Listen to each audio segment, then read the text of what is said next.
Hi, everybody. It's Facebook Live, midweek spiritual uplift for the Pleasant Valley Center for Spiritual Living. I'm Lissa Coffey, and I guess we're live. It's Facebook's showing me all kinds of stuff. So who's out there? Who's watching? Let me see your face. Okay, so anyhow, our topic today is the 4 pillars of happiness. And this is based on my book, The 4 Pearls and the 4 Squirrels, which I don't know if you've seen, but here's one of my squirrels with a pearl right there. And this is the book. Ta-da! Yay. All right, so anyhow, I think all of us feel like, what do we want most in life? We want to be happy. Who doesn't want to be happy, right? So how do you be happy? How do you do it? Well, you know the 4 pillars. So let's look at this. Okay. The very first, we will just start from the beginning. The very first pillar of happiness is gratitude. Got it? We all know how great gratitude is. The moral in the 4 pearls and the 4 squirrels is look at what you have, not at what you don't have. So the pearl of wisdom here is to look at what you have. And this distraction here, or the squirrel, is to look at what you don't have. So in Ayurveda, in Vedanta, this is all about giving up desires. Not giving up desires so much, but giving up your attachment to the desire. It's okay to have desires, but we have to be like, okay, no matter what happens, right? So I have a quote from the Swami Vivekananda. He says, all the powers in the universe are already yours. It is we who have put our hands before our eyes and cry that it is dark. We have so much and we don't even realize it sometimes. You know, we are so busy looking at all these other things outside of us and what we want and what's newer and better and faster and upgraded and everything, that we forget that the most vital, most important thing is right here with us right now at all times. The process of gratitude produces endorphins in us. It also produces this happy hormone known as dopamine. So it's kind of a scientific principle behind gratitude. When we say, I'm grateful, then we're saying it in the present tense. Gratitude is always in the present tense. And when you're grateful, nothing else can exist in your mind, just gratitude. You can't be jealous and grateful. You can't be angry and grateful. You can't feel hatred and be grateful. Grateful just stands on its own and it fills up the whole brain so that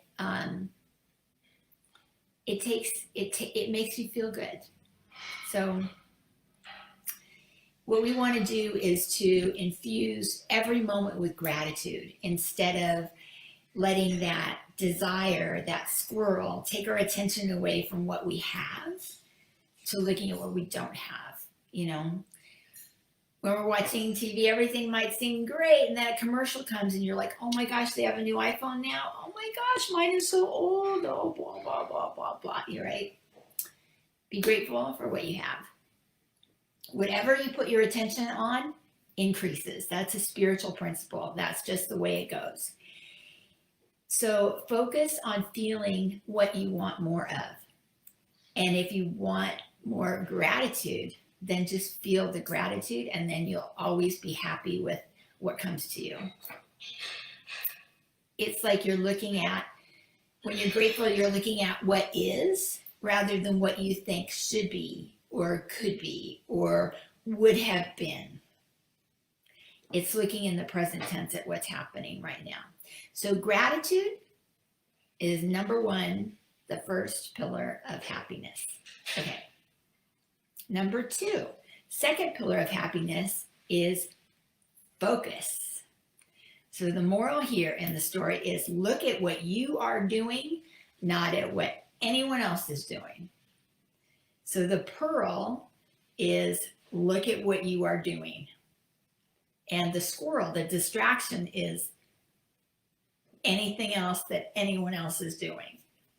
And of course, this is very difficult for us, especially when we're like we are now on Facebook.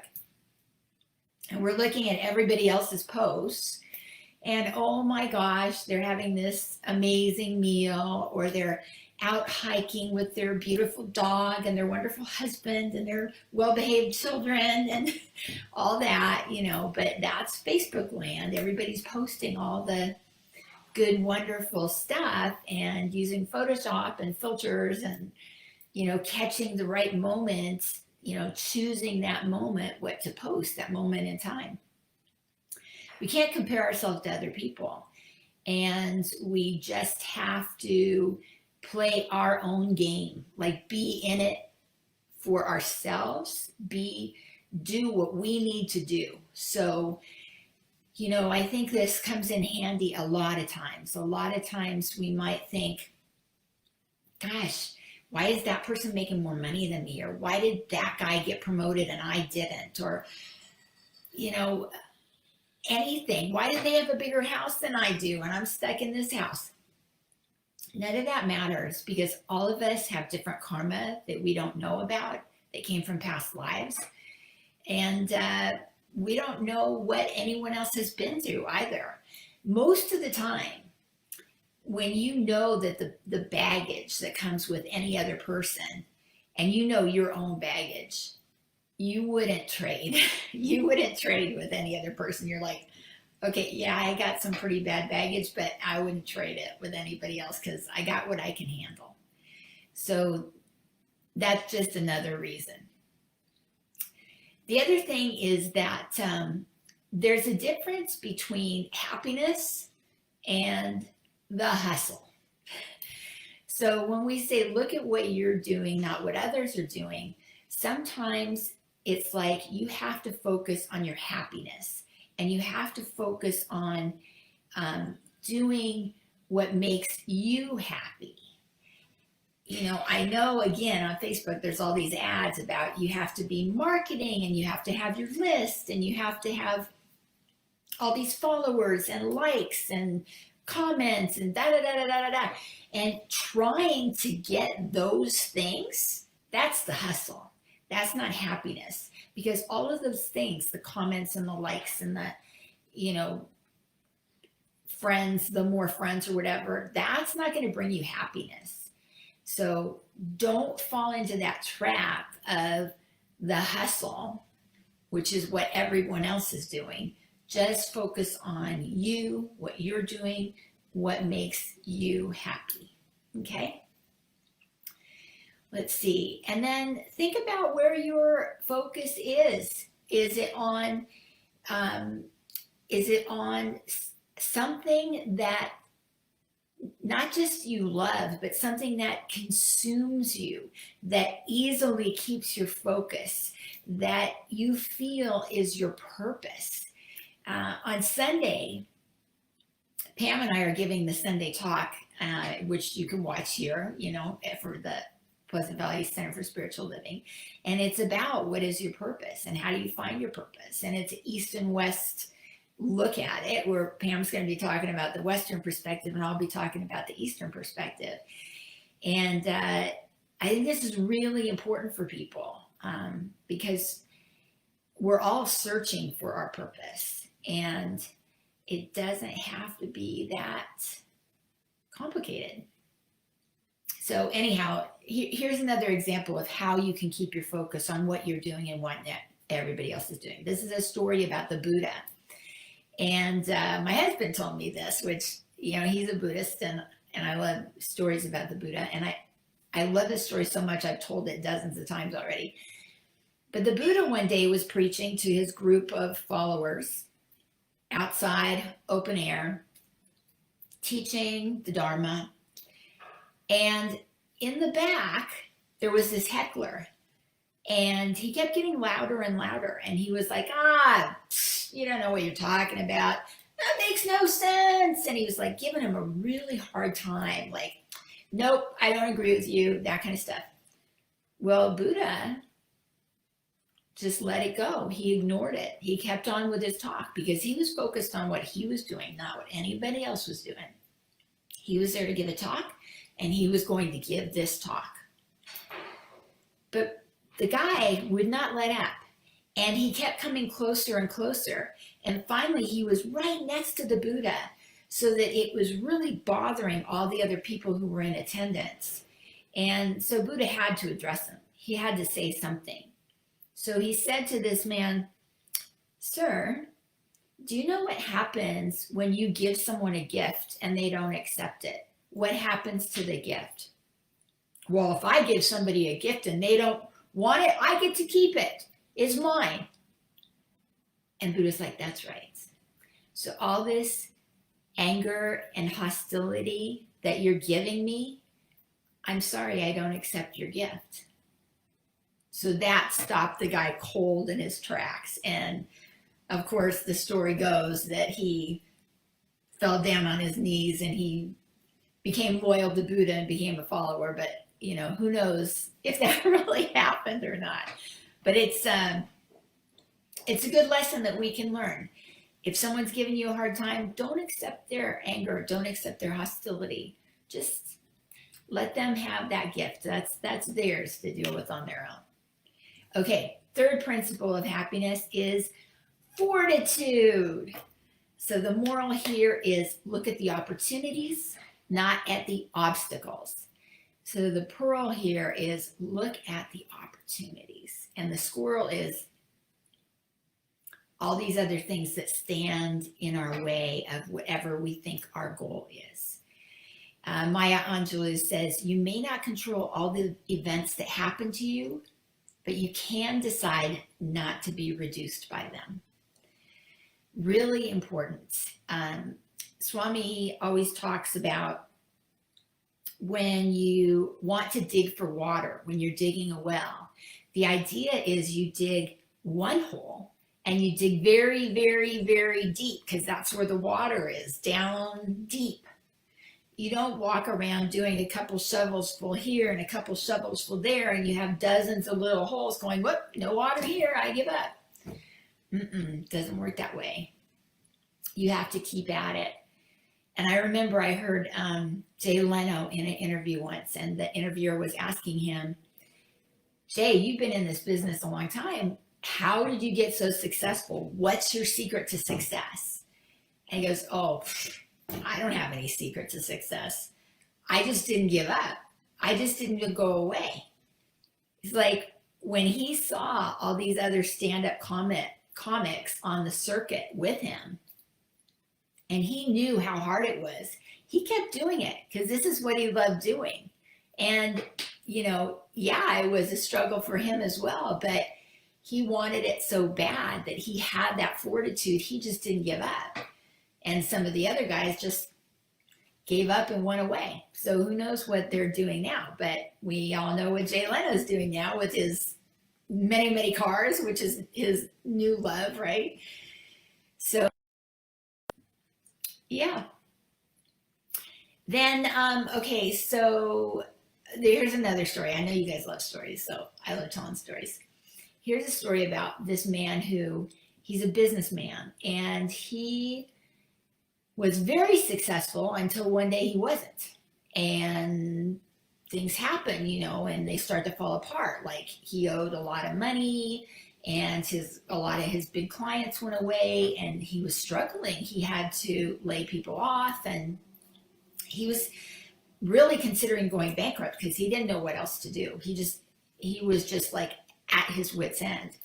So he's trying to figure out like, how's he going to tell his wife and his kids that his business has failed? And he went to Central Park and he was just sitting in the park on a bench and oh, just feeling so sorry for himself. And this older man approached him and sat down next to him and said, "Hey, son, what's going on? You don't look so good today." And he goes, "Well, I don't know. I just need someone to talk to, so I'm going to tell you the story." And he told him a story about how he built this great business and how now it's failing and he's going to have to go bankrupt. The guy said, "Don't give up. Don't give up. You just need a little help. And you know what? I can help you." He's like, "Really? What can you do?" He goes, "Well, here you go." He writes out a check, folds it up and hands it to him. And he says, "Here's some money for you." And he goes, "Oh, I can't accept any money from you." He goes, "No, it's okay. Consider it a loan. 1 year from today, I want to meet you back on this park bench, and you can give me the money back with interest if you want. But you got to believe in yourself. You got to have fortitude. You can't give up. You're too close. You can do this. You did it before. You can do it again." The guy's like, "Okay." So the older guy walks off and he goes, "Oh, I'll meet you in a year. See you later." The businessman goes, "Wow." So he opens up the check and he's like, "Oh my gosh, it was $500,000.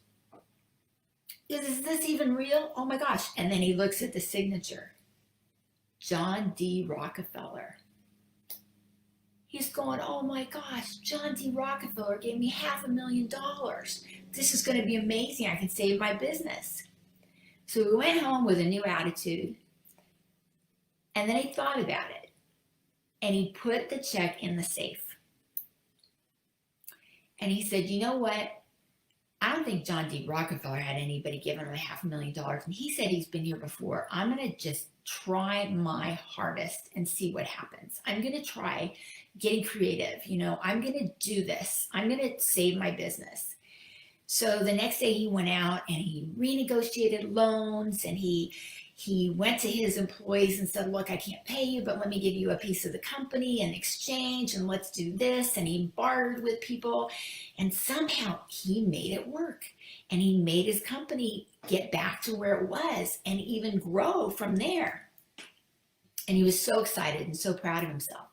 So a year to the day later, he went to that safe and took the check out, went to Central Park and sat on the bench and waited for the guy to come, because he was going to say to him, "Here's your check back. I didn't need the money. I did it. Thank you so much for your confidence in me." So he's sitting there waiting and waiting. Pretty soon, here he comes. John D. Rockefeller walking towards him. Big smile on his face. The guy's like, there he is. And then from behind him, he sees this lady running after him. Sir, come here. And she takes him by the arm and starts walking him away. The businessman goes, "Wait a second, this is my friend. He's supposed to meet me here. What are you doing?" She goes, "Oh, I'm so sorry. I'm from the nursing home down the street, and he got out, and I'm sorry, but he just goes around telling everybody he's John D. Rockefeller. He's not. I'm so sorry if he's bothered you." So the guy goes, "Oh my gosh, what just happened?" So he learned a lesson there. He didn't need the money after all. He didn't need anyone's help after all. He had it within him the whole time. He did it. So that's a good story. Which brings us to the fourth pillar of happiness, which is faith. And this is the big one. You have to have faith in yourself. And the moral here is you have to look at what matters, not at what doesn't matter. So the pearl is look at what matters.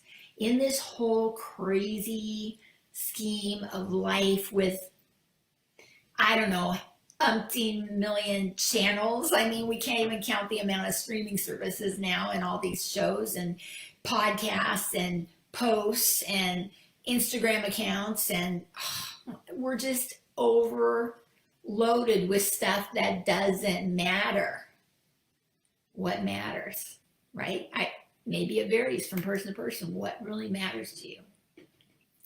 Rumi said, "You wander from room to room, hunting for the diamond necklace, that is already around your neck. What matters is in you, right in front of you, in the mirror. This connection with the divine, this is what matters. And you have to have faith in yourself. Even Vivekananda said, you can't have faith in God until. So it's really important. And in the Bhagavad Gita, Krishna says, you can control your actions. So do your very best. You can't control the outcome. Trust Brahman, trust God to do the rest. So faith in yourself and then faith in God. So you decide what matters. You pick your battles. You look at the big picture and know that whatever happens, we're the ones who put the the conditions on it, the value on it. Is it good? Is it bad? Is it this? Is it that? Blah, blah, blah, blah, blah, blah, blah. Whatever happens is for your best. I mean, I know we've all had experiences where, something happens, like you get a divorce or you lose a job or something and you think it's the end of the world. This is the worst thing that could ever happen. But then, years later, you look back and you go, wow, that was actually one of the best things that happened to me. Because of that experience, I learned and grew so much. So that's what that's all about. So we have this, illusion of what we think matters, of what we think is important. And just as an example, Lindsay, my friend Lindsay, my BFF, who you guys know too, we were having this conversation and laughing about it.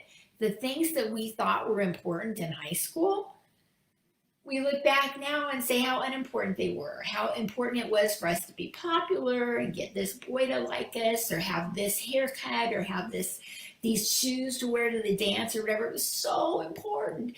Now we look back and we're going, oh my gosh, we have the perspective. So we learn and grow and evolve through every experience and every age. All right, so that's it for our Sunday uplift, and I hope you'll join me and Pam on Sunday at noon. But also, I have a class on Zoom, my monthly class, the fourth Sunday of every month in Vedanta. It's called Ancient Wisdom for Modern Seekers. That'll be from 10 to 11 on Zoom. So the link will be up on the Facebook page. Okay, cool. All right, thanks you guys. Mwah! Happy Thursday. Have a great rest of your week and have a beautiful weekend. And March is around the corner. Thanks. Bye.